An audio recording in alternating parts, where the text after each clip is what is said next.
Desde Adán hasta Moisés, y desde Moisés hasta la venida del Señor Jesucristo en la carne, ya sea como parte del Evangelio o como la ley mosaica, según el caso, los santos ofrecían sacrificios en similitud del sacrificio del Cordero de Dios. Para los pastores, cuyas vidas dependían de sus rebaños, no podía haber una similitud mejor que esa. Adán sabía que, ya fuese en la carne o como ser resucitado, vería a Dios. Eva testificó del gozo de su redención. Ella sabía que, por medio de la expiación de Cristo, recibirían la vida eterna si permanecían obedientes. Cada vez que el Dios del cielo da a conocer sus intenciones por medio de la revelación, Satanás va entre los hombres para pervertir la doctrina, diciendo, no lo crean.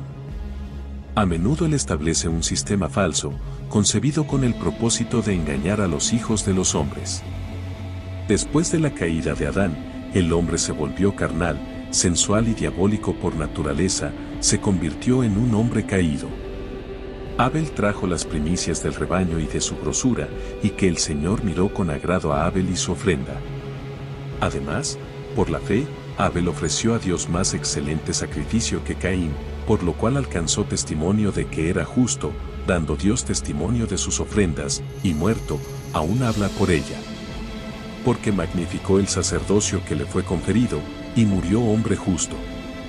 Por consiguiente, ha llegado a ser un ángel de Dios, porque ha recibido su cuerpo de los muertos, y aún tiene las llaves de su dispensación, y fue enviado de los cielos para administrar palabras de consuelo a Pablo y darle el conocimiento de los misterios de la divinidad. Por la fe en esta expiación o plan de redención, Abel ofreció a Dios un sacrificio aceptable de las primicias del rebaño. Caín ofreció del fruto de la tierra, y no fue aceptado porque no pudo hacerlo con fe, no pudo haber tenido fe, o mejor dicho, no podía ejercer una fe que se opusiera al plan celestial. La expiación a favor del hombre debe ser el derramamiento de la sangre del unigénito, porque así lo disponía el plan de redención, y sin el derramamiento de sangre no hay remisión, y en vista de que se instituyó el sacrificio como tipo o modelo mediante el cual el hombre habría de discernir el gran sacrificio que Dios había preparado, era imposible ejercer la fe en un sacrificio contrario, porque la redención no se logró de esa manera, ni se instituyó el poder de la expiación según ese orden. Pero Abel ofreció un sacrificio aceptable mediante el cual recibió testimonio de que era justo, y Dios mismo le testificó de sus dones.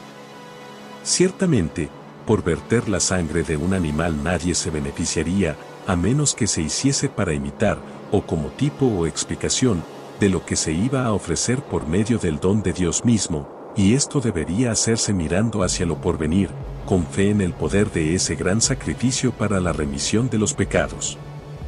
Aún después de esa ofrenda inaceptable, el Señor no rechazó a Caín, sino que le previno que andaba por un camino peligroso.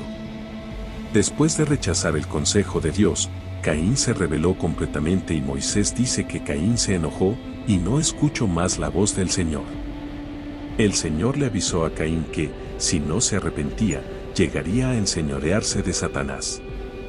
Además, el relato de Moisés, siendo más completo, dice que Caín no fue inmediatamente a los campos a matar a Abel.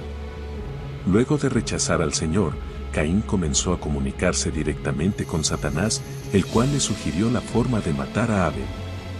Paso a paso, Satanás se las ingenió para provocar la caída total de Caín hasta que lo hizo llegar al punto de vanagloriarse de su iniquidad.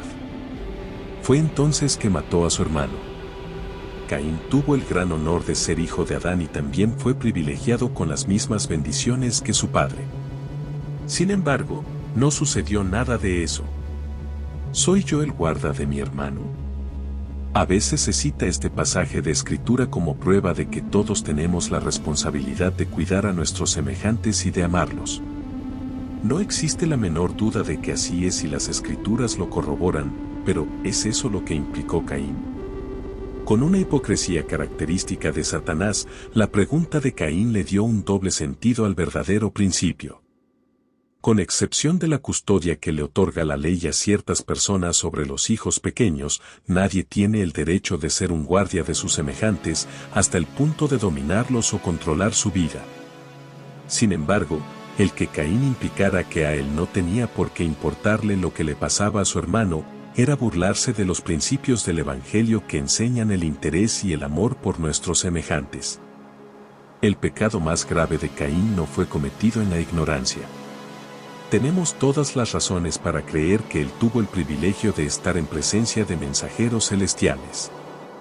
De hecho, en las Escrituras se da a entender que él recibió la bendición de comunicarse con el Padre y de recibir instrucciones de mensajeros que provenían de su presencia.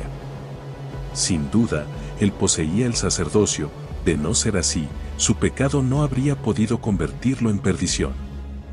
Él pecó contra la luz, y lo hizo, se nos dice, porque amó más a Satanás que a Dios. Dos personas, Caín y Satanás, recibieron el impresionante nombre y título de perdición.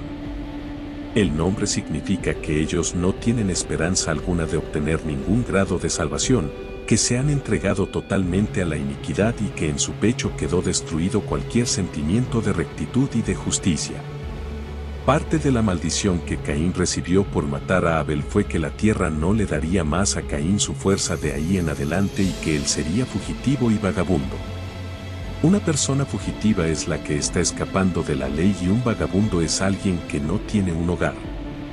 Caín además fue echado de ante la faz del Señor. Se debe advertir que la marca que se puso sobre Caín no se trata de lo mismo que la maldición que él recibió. La marca era para distinguirlo como a alguien a quien el Señor había maldecido, y se puso sobre Caín para que nadie que lo encontrara lo matara. A Abel se le había escogido para transmitir las responsabilidades del sacerdocio a las generaciones subsiguientes.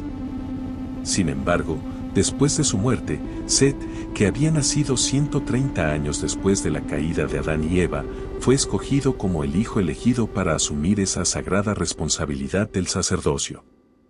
Fue ordenado a los 69 años y vivió un total de 912 años. Las Escrituras hablan de él como de un hombre perfecto, y su semejanza era la imagen expresa de su Padre.